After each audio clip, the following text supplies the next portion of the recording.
नमस्कार दोस्तों। अब हम बात करने वाले हैं गुरु का जो राशि परिवर्तन 1 मई से हो रहा है। 1 मई 2024 से 18 मई 2025 तक पूरा 1 साल गुरु वृषभ राशि में रहेंगे। बात हम कर रहे हैं कुंभ राशि की। तो कुंभ राशि वालों के जीवन पर इसका क्या प्रभाव रहेगा 1 साल तक। बहुत ध्यान से इस वीडियो को सुनेंगे, समझेंगे तो बहुत अच्छा रहेगा। अब देखिए, इस कुंडली को देखिए। कुंडली में गुरु जो है चौथे घर पर जा रहे हैं। चौथे घर से अलग अलग भावों पर अपनी दृष्टि डालेंगे। गुरु की दृष्टियां बहुत अच्छी होती हैं। तो गुरु जब चौथे घर में जाएंगे, चौथा घर चंद्रमा का है, चंद्रमा से गुरु की दोस्ती है। तो चंद्रमा और गुरु दोनों मित्र हैं। चौथे घर को माँ से जोड़ते हैं, परिवार से जोड़ते हैं, छोटे बड़े सुखों से जोड़ते हैं। तो गुरुदेव यहाँ पर मिले जुले परिणाम देते हैं, ना तो बहुत अच्छे ना तो बहुत खराब। आप ये समझ लीजिए, ना तो बेकार है आपके लिए गोचर, ना ही बहुत अच्छा है। अगर इस वीडियो को देख गए तो फिर समझ जाएंगे कि आपको करना क्या है। देखिए, अधिकतर लोग पता क्या करते हैं, अधिकतर लोगों को ग्रहों के शुभ परिणाम क्यों नहीं मिलते? क्योंकि वो बैल के आगे बाल्टी लेकर खड़े हो जाते हैं कि बैल से दूध की उम्मीद करते हैं। बैल दूध दे दे, तो उनको दूध तो नहीं मिलेगा और बाद में कहेंगे दूध नहीं मिला, हमारा वक्त खराब है। तो अब बैल का उदाहरण मैंने इसलिए दिया क्योंकि ग्रह जो हमें दे रहा है, ग्रह जो हमें दे सकता है, जो हमें देने आया है इस गोचर में, हम वो उस ग्रह से लेते नहीं है और मांगने कुछ और लगते हैं। अब ग्रह जो है, अब मान लीजिए बैल आया आपके जो, तो बैल कह रहा है कि उसे मेहनत करवाओ, उसे हल जुतवाओ, उसे खेत को खुदवाओ।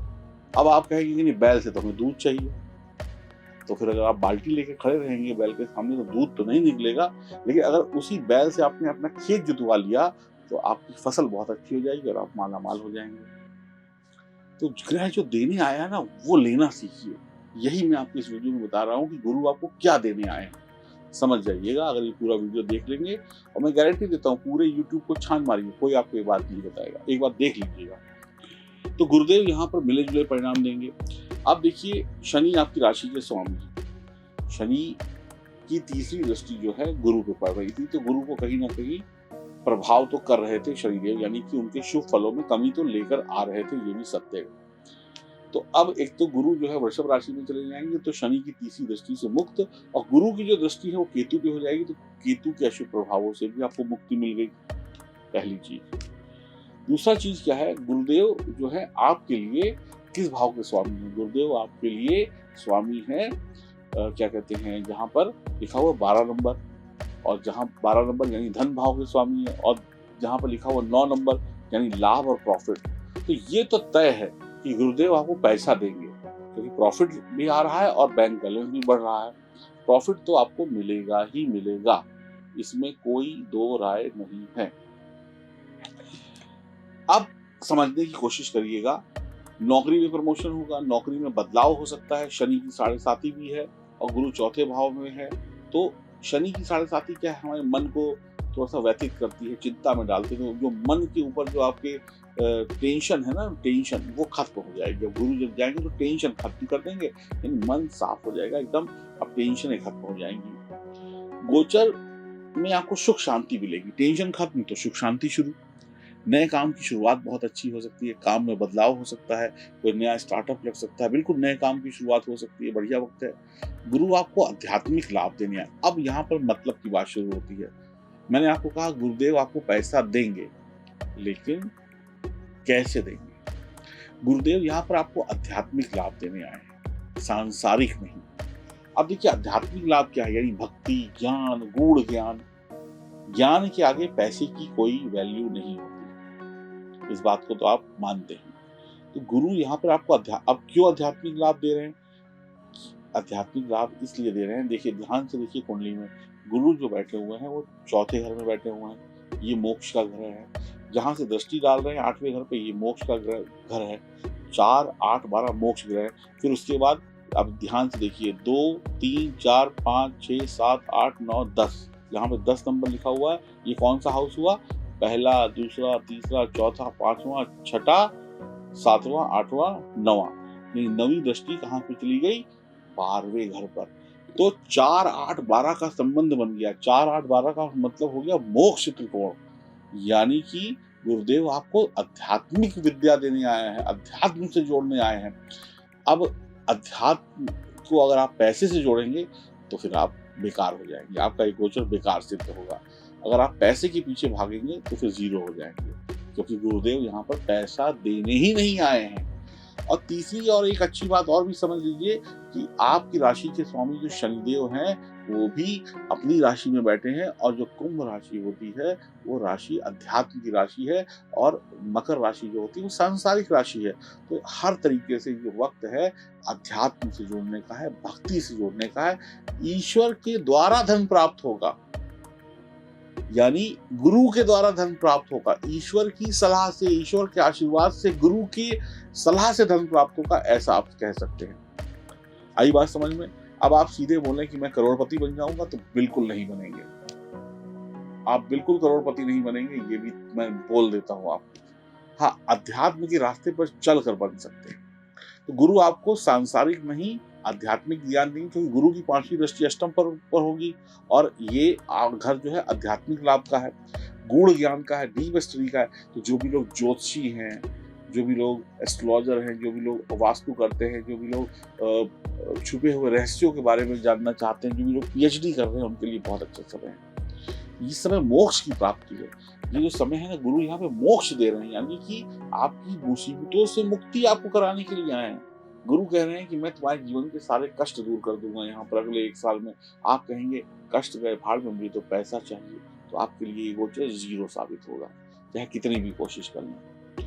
तो गुरु यहाँ पर मोक्ष दे रहे हैं, यानी कि आपको हर हाल में धर्म से, अपने धर्म से जुड़ना ही पड़ेगा।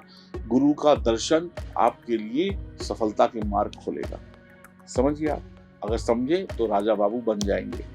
तो कुंभ राशि वालों को ये गोचर जो है धन की प्राप्ति अधिक नहीं कराएगा, बस आपकी दाल रोटी बढ़िया से चलेगी। मैं ये नहीं कह रहा हूँ कि आपके पास खाने को पैसे नहीं होंगे, आपकी दाल रोटी बहुत बढ़िया से चलेगी, लेकिन अध्यात्म की जो स्टडी है, धर्म की लाइन की, अपने आप को समझना, हमारा जन्म क्यों हुआ है, हम क्या कर सकते हैं, आपके अंदर के छुपे हुए रहस्यों को बताने के लिए देवगुरु बृहस्पति यहाँ पर आ रहे हैं। यहाँ पर बृहस्पति धर्म को बढ़ाएंगे। धर्म बढ़ेगा तो कर्म अपने आप चमकेगा। इस बात को नोट कर लीजिए, धार्मिक बने, ज्ञान की प्राप्ति का समय है। इस समय में पढ़ाई करिए, स्टडी करिए। आप बड़े बूढ़े कोई भी हैं, पढ़ाई की कोई उम्र नहीं होती। अपने ज्ञान को और तरोताजा करिए, जो छूट गया है उसको और पाइए। जो छूट गया था उसके लिए पढ़ाई करिए। किसी की पढ़ाई 10वीं की छूट गई थी, 2 साल से वो नहीं पढ़ रहा, तो इस साल अपने 10वीं कर लें। किसी को एमबीए करना है, एमबीए कर लें। अपने ज्ञान को बढ़ाइए।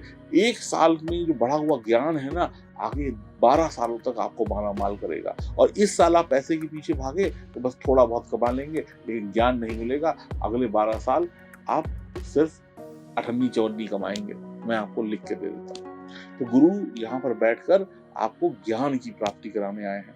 अब ज्ञान वाला व्यक्ति को पैसे से क्या लेना देना। अब आपके बच्चे को जो ज्ञान चाहिए, उसके लिए उसको पैसा थोड़ा ना चाहिए, है ना? उसको तो ज्ञान चाहिए, टीचर का ज्ञान। तो यहाँ पर ज्ञान के पीछे भागिए। तो मैं कह रहा हूँ, गुरु जो देने आए हैं उसको समझ लीजिए, गुरु दे क्या रहे हैं। तो ज्ञान प्राप्ति का समय है, आध्यात्मिक ज्ञान का समय है। ग्रह जो दे सकता है उससे वही ले, जो दे ही नहीं सकता उससे वो क्यों ले रहे हैं? बैल से दूध क्यों मांग रहे हैं आप? बैल से मेहनत मांगिए, मेहनत कर देगा आपके लिए, खेत जोत देगा। लेकिन बैल से दूध की उम्मीद क्यों रखते हैं? बैल से दूध की उम्मीद रखें और उसके बाद बोलें कि हमारी किस्मत खराब है, तो फिर आपसे बड़ा बेवकूफ कोई नहीं। तो ऐसा बिल्कुल नहीं है कि गुरुदेव धन नहीं देंगे। वही धन इसलिए देंगे क्योंकि भैया धन भाव के स्वामी भी हैं और लाभ भाव के भी स्वामी हैं। तो धर्म के साथ जुड़ेंगे तो धन आएगा, और धर्म के साथ नहीं जुड़े तो धन भी नहीं आएगा। फिर आप 0 बटे सन्नाटा रह जाएंगे। इस बात को अगर आप लोग समझ गए हैं तो बहुत बढ़िया है। आपकी नौकरी व्यापार में बड़ा परिवर्तन होने की संभावना है। कामकाज चलता रहेगा, पैसे की कोई कमी नहीं होगी, लेकिन शर्तें लागू हैं। जो मिल रहा है वही लें, जबरदस्ती लेने की कोशिश मत करिए। यही आपकी सबसे बड़ी गलती है। ज्ञान से आप ना ज्ञान से गुरु को पा सकते हैं, लेकिन पैसे से गुरु नहीं पा सकते, है ना? अगर एक टीचर से आप रिक्वेस्ट करें, उसके पैर छुएं कि गुरु जी हमको पढ़ा दो, वो आपको बहुत बढ़िया ज्ञान देगा। लेकिन आप बोले ए गुरु जी ये 500 रुपये लो, मुझको पढ़ा दो, तो 3 थप्पड़ मार के भगा देगा क्लास से गुरु, सही गुरु होगा तो। पैसे और ज्ञान के अंतर को समझिए। पैसे और ज्ञान के अंतर को जो कुंभ राशि वाला समझ गया इस समय में, मैं आपको गारंटी दे रहा हूँ, वो अगले 12 साल तक माला माल हो जाएगा। धर्म से भी, कर्म से भी, पैसे से भी। और जो इस 1 साल में पैसा पैसा पैसा पैसा करेगा कि पैसा मिल जाए, 2 पैसे कमा ले, वो जीरो हो जाएगा अगले 12 साल में। क्योंकि यहाँ पर धर्म से जुड़कर ही आप पैसे की लाइन को पकड़ सकते हैं। ये मजबूरी है आपकी। आपकी राशि का स्वामी भी ऐसी राशि में बैठा है जहां पर वो अध्यात्म से आपको जोड़ रहा है। तो ये समय है मोक्ष का। मोक्ष का मतलब क्या है? ज्ञान। बहुत अच्छे से इस लाइन को समझिएगा जो मैं आपको कह रहा हूँ। मोक्ष का मतलब होता है मुक्ति पाना। आपको गुरु जो 1 साल में ज्ञान देंगे, आपको गुरु जो 1 साल में ज्ञान देंगे, उस ज्ञान की बदौलत आप अपने आने वाले जीवन में सारे कष्टों को दूर कर देंगे। यानी वो ज्ञान जो आपको मिलेगा, उस ज्ञान से आप अपने कष्टों को अगले जब तक आपका जीवन है आप उसको दूर कर लेंगे। लेकिन अगर आपने इस 1 साल में ज्ञान नहीं लिया और सिर्फ पैसा पैसा किया, फिर गलती आपकी है। अब उपाय क्या करने हैं? उपाय देखिए सिंपल है, साधारण है। उपाय के तौर पे आपको सिर्फ एक ही काम करना है कि भगवान लक्ष्मी नारायण की पूजा करनी है, भगवान विष्णु की पूजा करनी है, माँ लक्ष्मी की पूजा करनी है, पीपल के वृक्ष की सेवा करनी है और साथ ही साथ अपनी स्त्री का सम्मान भी करना है। यानी जीवन साथी का सम्मान करना है और हनुमान चालीसा तो पढ़ना ही पढ़ना है, वो तो सारी जिंदगी का नियम बना लीजिए। इसके साथ साथ कुबेर मंत्रों का भी ध्यान करिए। कुबेर मंत्र और केसर का टीका या हल्दी का टीका कहाँ लगाना है? यहाँ लगाना है, कर्णपट्टी पे इधर लगाना है, इधर लगाना है। और जो आपकी स्पाइनल कॉर्ड है यानी रीढ़ की हड्डी, मान लीजिए ये रीढ़ की हड्डी है, देखिए मान लीजिए ये रीढ़ की हड्डी है, इसके लेफ्ट राइट दोनों तरफ आपको एक एक बिंदी चंदन का टीका लगाना है बैक में, कमर के पीछे। पूछिए क्यों? क्योंकि गुरु अस्त भी हो रहे हैं। जब गुरु अस्त होंगे तो राहु का प्रभाव पड़ेगा। राहु जो है वो पीछे से हमला करता है। तो अगर आप और पीछे से आपकी स्पाइनल कॉर्ड के दाएं बाएं केसर का टीका लगा लें और जहां जहां मैंने बताया ये करें। धर्म से जुड़ जाइए, अपने गुरु की सेवा करिए, गुरु की आज्ञा का पालन करिए। मैं आपको बता रहा हूँ, शनि की 7.5 के अशुभ प्रभावों से भी आपको गुरुदेव मुक्ति दिला देंगे। ये अगर वीडियो आपको समझ में आया तो आपका जीवन सुधर जाएगा। और आपको वीडियो कैसा लगा मुझे बताइएगा कमेंट बॉक्स में, और आपकी जो राय है वो भी बताइएगा। और अगर आपके पास आपकी जन्म कुंडली नहीं है तो उसको बनवाइए। एक बात और कहूँगा कि कमजोर जन्म कुंडली के साथ ना गुरु भला करेंगे, ना मंगल भला करेंगे, ना शुक्र भला करेंगे, है ना। एक कमजोर आदमी को हर आदमी कुछ ना कुछ कह के चला जाता है ना। एक कमजोर व्यक्ति को हर आदमी, तो अपने ग्रहों को मजबूत बनाने के लिए अपनी जन्म कुंडली को सबसे पहले मजबूत बनाइए, है ना। अब लंगड़ा आदमी को बोलिए रेस में दौड़ेगा तो कैसे दौड़ेगा? नहीं दौड़ेगा ना। तो लंगड़े आदमी को पहले तो अपनी टांग सही करनी पड़ेगी, है ना।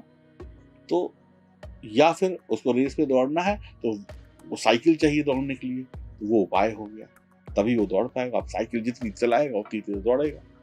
या फिर उसको स्टिक लेनी पड़ेगी।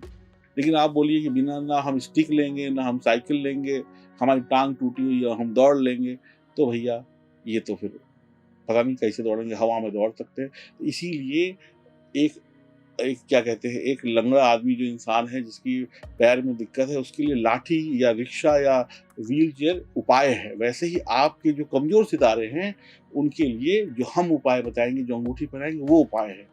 कर लीजिए, बहुत आनंद आएगा। नमस्कार।